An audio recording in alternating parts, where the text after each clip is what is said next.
Hey guys, Thomas from Team Sakurasou here, coming at you guys with another Yu-Gi-Oh! Market Watcher today. We have a lot of interesting buyouts unfolding and some cards you might want to grab before they go up. So if you guys enjoy these types of Market Watchers, make sure to smash that like button. If we could get 100 likes on this video, that'd be great. Thank you to all my YouTube channel members. I really appreciate the support. Helps me kind of do this more long term. Consider being a YouTube channel member if you enjoy the channel enough and you have the disposable income, and if you just feel like it, honestly. Thank you for those who are subscribed. About 33% of people who watch my videos are not subscribed, so hopefully today's the day to earn your subscription. If you're buying any cards off TCG Player, please use my link down in the description below. Helps out the channel to no additional cost to you. It doesn't have to be just Yu-Gi-Oh! Related. And if you're a huge One Piece fan, I got a cool thing to show you here. Tapio Cards actually has some cool One Piece gear. I'm actually going to show it off a little bit here with these nice deck boxes. You know, $70. Not bad. Really not that bad. As you could use this not only for Yu-Gi-Oh, but you could use this for One Piece if you play that as well. You can also get 5% off if you use code SAKI. It's in the description below. Same with the website, by the way. So not only do you save 5%, but you give a little something back to me. And they got other great stuff on this site as well, so go check it out. Now, Fenrir here is getting bought out. I went over this last Market Watch, but we have 15 listings. You got 40, 41, 45, cool, but then it goes to $58 here. So it is going up, and I'm not really too shocked. This is like a 3 of and just too many decks. Yeah, up to 65 here. Definitely a card that if you have been waiting to get this card, I would definitely go grab it right now. I mean, every version of Fenrir is actually going up. Even the secrets and ultras. I'm actually going to show you guys that right now. Secrets here at about, well, ultras, let's see. 39 listings. This card has a reprint. I don't know if you guys knew, but yeah. 15's going up to 17, going up to maybe 18, 19 right over here, with secrets being what? 15, 16 bucks? Yeah, $16, $18. And remember, these tins, they're kind of cheap. It'll help pay for itself. You know, you could probably get tins for 16, 18 a piece, and then you pull a Fenrir, you're golden. Plus, you have a promo, you pull a Stardust, you're even more golden. Then we also have a very stupid buyout. Curtain of the Dark Ones right here is about 31 for a light play, 35, 36 here. What upsets me isn't that it sold for $15, $20. That upsets me quite a bit. But someone actually came through here on the 3rd and bought one at $35. Who out here has $35 of disposable income to throw at this card? I really want to know. Oh, is it because it's a level 2 and it can be used? You know what? I don't even care at this point. If you're spending $35 on this card, you know what? How should I say this nicely? Oh yeah.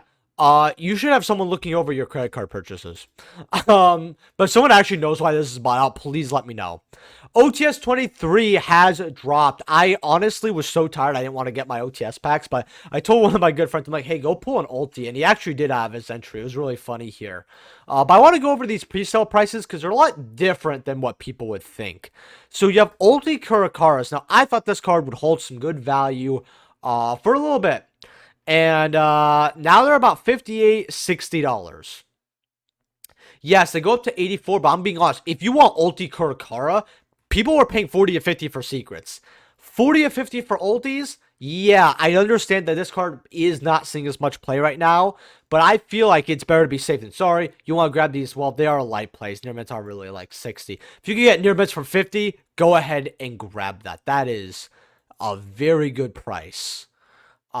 Then we have enemy controllers at $68. Now, how is enemy controller the biggest ulti value-wise here? I can't really tell you. With Labyrinth here being about 51 to 54, well, I could tell you, actually. Number one is that Big Welcome Labyrinth does not look that great. I know some lab players don't really like it as well.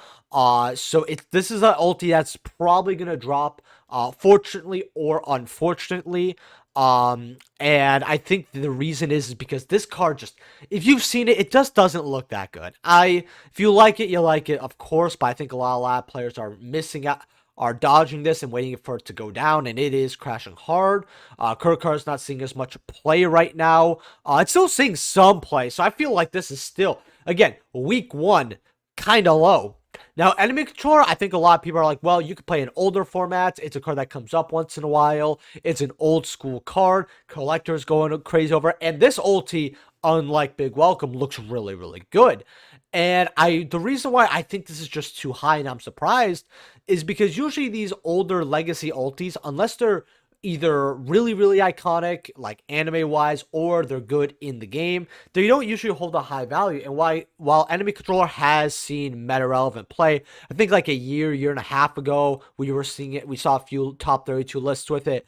Nothing too recent. I feel like the prices are a little whack here. I think this could just go down a whole lot. I would not pick these up at 68. Pulling the rug at $7 to $10. I'm not shocked. This card needed a reprint really badly, and while I am not a fan of OTS reprinting cards, and this card technically has a higher rarity, we had an original rare at $15, $20 and an ulti at $60 to $80. I think upgrading this card to a super was fine. You know what I mean? If this card had like a $5 secret and they reprint it as a super, I'd be like, no, that's ridiculous. Or even a $10 secret. Doesn't even matter. But yeah, good super here. $6 to $10. Emergency here, $3. Probably gonna drop to like $1-ish. This is what you want to Ash, by the way. Labyrinth Store and Toby, all the lab players I think are going more wild over the furniture pieces being super than getting an ulti, which I find really, really funny. $2, dollar on that, $2 on the cuckoos. Okay. I could see some of these supers going to $1, $2, but I could see the furniture holding about $1. That might not be too bad. And then, I don't know why they put this as common. Isn't this like this is an Ogdoa card, and this is like a 5-cent super, right? 50-cent super. Oh, my bad. This is what I mean by why I hate how they put useless commons in, right? And speaking of useless commons, you know what Ogdoic Water Lily could have been? That would have been a great common reprint. Or, in fact, if they made this a super and they want to make this the Edison OTS, this would be great. Iron Chain Dragon here. Only has one printing Edison card and has been bought out for a while. Yes, you have unlimited for $5 here if you just want the cheapest version. But first eds are $9 here, with near mints being, let's see, what, $10? Yeah, $10 going to 15. I think this card would be an excellent card. For a common reprint would be wonderful, way better than the Ogdoic bullshit over here. And that's kind of one thing I don't really like. It's such a small card list, and they can make it good, but they just, if they kind of want to stop at a point, and I feel like there's something that tells them, hey, we don't want to make OTSs too good. Like, if they make an OTS that's too good, they're like, no, we shouldn't have made it that great. That's really what I think with Konami, because nobody wanted this. Not a single person. Like, it has no purpose, and they made it. And honestly, they're doing it on purpose. That's the only hot take, because a lot of Yu-Gi YouTubers, a lot of people are like, wow, why are they doing all this useless stuff? I'm telling you, they're doing it on purpose. That's like the only difference between me and other people. They're doing it on purpose. They don't want to make stuff too great so we don't get used to it. Ulti Pearly here. Now we got a new card here that looks like something out of Made of Abyss. Like, that shit looked creepy. I don't know. I did not expect Pearly to get a creepy ass card like that. But it's a flip card. Interesting. But Pearly ultis, I was like, maybe these will rebound. These were, you know, 17 to 8 to 20. I'm like, wow, this card can't hold $20. Guess what? Still can't hold $20. Fire King Avatar Arvada here. I went over this in a live stream, but I didn't get the chance to go over it in a market watch here. At least I don't think so. $4 on your what is this? Common or rare? It's a rare. Okay. $4. You know, goes up to 5, 6 here. Remember, this card is from Circuit Break, so it's old, but not that old. You might have this card in your bulk. You might be sitting on a couple copies of a $5, $6 card here. So I would definitely go get those copies if you have them in your bulk while you can. If you want to play Fire Kings, I guess you are going to have to pay a little bit more money, unfortunately. Speaking of Fire Kings, something people aren't looking at is Swarm Ship Ambler Whale. Now, this is a card from Dark Neostorm. It was a Ultra Sneak Peek promo and a rare. Now, back then, you used to get the promo just for getting your kit, your sneak peek kit. Now, they take a card that is already high rarity in the set, and they raffle it away. I personally don't really like that, but is what it is. They wanted to try something new because they weren't hitting the mark beforehand. However, this card being old as it is, and I actually have quite a few of these. I always thought this card was good, and I just threw it somewhere. And is actually seeing some play in Fire Kings. Now, I don't know the exact combo lines of this card, so don't at me for that. But they are kind of low here. You got one here with the shipping is about 230. Then you got one here for about 365. 3 or $4 here, $4 or $5 going up to 10 whole dollars here. So it's not a bad card. If you guys don't know what this card does, so if the card is first of all, it gains 200 attack for each link monsters in the graveyard. So so for being a link 3, if you link climb into this, whatever, you can get over a 3,000 monster if you need to, usually, which is not bad because it's also either player's graveyard, right? So you could have a nice beef stick on this, as well as being 2 effect monsters and a link 3. Well, no, it's a link 4. I can't read. There's 4 arrows. And this card, I know one person already typed their comment and edited it. And to you, good sir, hey, at least you're catching the mistakes for me. If this card is destroyed, though, you could target a 1 link 3 or lower in either graveyard. This is not yours, just either. You special summon it, right? And Fire Kings will make this and pop it.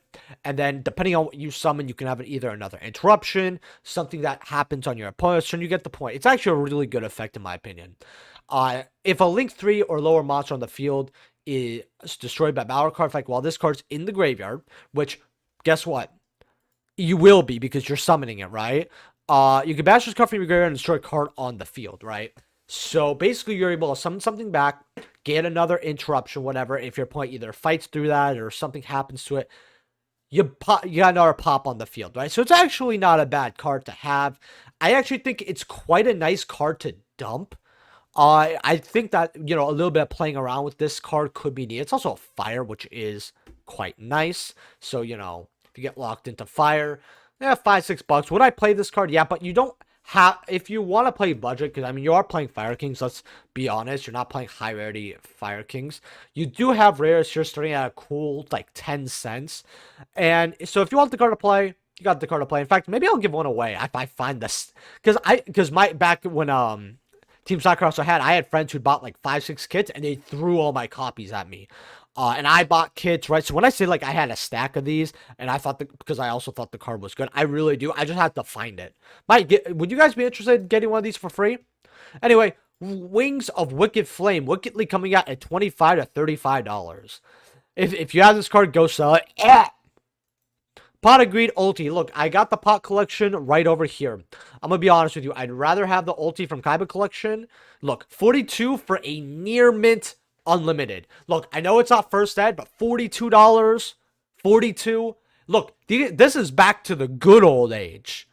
First ed light play near mints, 92. Goes up to 125. I'm going to be perfectly honest with you here. I understand that right over here we have a quarter century, right? Which... okay, we have him at 16 and 250. They tried. 60 is fine for this, actually. But honestly, I feel like if you like the ulti, because they're not getting, like, random ultis here. They're just getting, you know, all the other rarities. If you like ulti and you've always wanted this old printing like me, this is the card I regret not getting the most, actually. Same with Team Sakurasou Jake. Hey, $40. 22 listings. Well, no. It's not 22 listings. For near mint light plays, there's 64 listings. If you go first set verified, there's 22 listings, right? First sets are a little harder to get, but look, on unlimited for 42, I'll take it. Even if I want a first set, I'll just get both. 42, no way. Then we got the quarter centuries here, 250. If you actually really like this card, you like how it looks, I don't think $60 is that bad. But again, we don't know pull ratios. At least I haven't seen them. Ultras, no thank you. I would rather just play a common at that point. Or there's secrets of this card. There's no reason to get the ultra rare. In fact, I'll show you guys the secrets right now. Do not spend your time getting a secret rare. You got DB1s, which these look so clean. I actually do want one. You look, boom, 13, and it has a first ed stamp on it. 13 light play. Way better than the Ultra, don't even bother. Prosperity Ultra Rares are ridiculous. The pre-sale prices, this is why I don't really like going over pre-sale prices. If you guys wondering why I'm not talking about 25th collection, number one, everyone's going over it. Number two, the pre-sale prices, in my opinion, you know, it's been talked to, right? And same with the pot collection. They're really bad. Look, you can get your So, oh, you got super rares for 11 here, right? You want your prismatic secrets here? Oh, looky. 20 bucks. Just get them at 20 bucks. And then you got your OG secrets at what, 25, hopefully? How? How is this like, whatever. Okay. OG's at $18. Yeah, nah. The whole pot collection, what am I supposed to say? Garbage. Gaia. So this was used in a OTK in the OCG. Someone told me about it. I always told people, hey, this card looks cool, but that's all you're getting the mileage out of. And I'm gonna be perfectly honest here. Unless I start seeing actual success on a relative basis with this card, or there's any more support announced, whatever, I'm going to stick with that opinion. It's cool that someone had an OTK list, but 95, 120. Should you be picking this up? As somebody asked me. Honestly, if you like this card and you like how it looks, go pick it up. I went over it about a month. Actually, did kind of somewhat go over this card recently, like 2 months ago, I think. And I said around 100. If you the same thing. If you like it and you want how it looks, go for it. Could it go higher? Yeah, it's a Rise of the Duels card. I highly doubt they're going to reprint this as a quarter century somehow, too. They could hit 200s. Let's see what else they actually have here. How much is, wow, How the Mighty Have Fallen. Armed Dragon, $45. Just, at this point, I feel like it's not a good card, but at 45, if you want a really cool starter that at least has some sort of collectability, because, it's an Armed Dragon, 45 isn't that bad, but it is a blazing garbage card. It's funny, this set was so bad. Oh, look at this. Is this actually as low as $6? Well, it should be as low as $6. This looks like dog shit. If you guys don't know, the NA version of this just looks so awful. I've seen your old versions and they look good. So I actually might bring out pictures in my next live stream tomorrow of this. But yeah. Gaia ultis, these are about, 18, 22, 23. This is using an older format and other stuff, and you can be used for Zeus. Not a bad ulti overall. And the last card we have here is a cute little side deck card I want to talk about. It's called Spell Shattering Arrow. Now, what this card does is you destroy as many face-up spell traps your opponent controls as possible, including field spells. And if you do, you inflict 500 damage to your opponent for each, right? So what this does is it destroys floodgates, it destroys field spells, it destroys everything, right? And if it's a worst case scenario, it's a 1-for-1, but it helps you play through the floodgate, and it is a quick play, which is nice, but you do have to be worried. If you put this as like Chain Link 3, it's going to be very bad, or like Chain Link 4, whatever. So you do have to be very careful with that. Because it isn't like, oh, destroy a spell and trap. It has to be face up at the time. There's a weird ruling with it, but still a good card overall. You could actually end up winning your match just because your opponent will sub a board and do something where they have a face up spell trap, and you're like, you know what? I'm going to activate Spell Shattering Arrow. Not only can I play through, but if they call time, boom. You're at 7,500, I'm at 8K. So it's not a bad card. It also could be used in a lot older formats. If any pendulum deck ever becomes anything, it's great. That's what I use this card for. $18, $20. Very good old school ulti here. If you guys are looking for a card to pick up, ulti Spell Shattering Arrow, and people want 3 of it, it's not a playset at 60 or less. I mean, I feel like that's just a really good pickup to be ahead of the curve here, because you're just going to wake up one day and it's going to be worth something. So with that being said, guys, also the card looks beautiful, but you do also have like super rare, so I might as well make this market watch a little longer, right? At $7 here, so you want your nice Turo pack, a little more rare versions, and you don't want the ultis, but you want a nice version. Yeah, $7 here. In fact, you got one here for 5 if you like waiting for cards. But you do have like the commons here. If you like premium gold, which you're a weirdo, 30 cents, 20 cents. Here, you got common printings. It's good to have a set of these commons lying around regardless, even if you don't want to get the higher rarities, which is completely fine, Definitely a good card to have overall. To add to your order. With that being said, guys, leave a like if you guys enjoyed. Subscribe. If you guys are buying anything off t-shirts, please use my link down in the description below. Helps out the channel to no additional cost to you. And I will see you guys in the next Mark Watch. Just let me know what I'm going over in the next Mark Watch in the comment section below. I love it when you guys give me cards and suggestions. And I'll see you guys in the next video. Peace.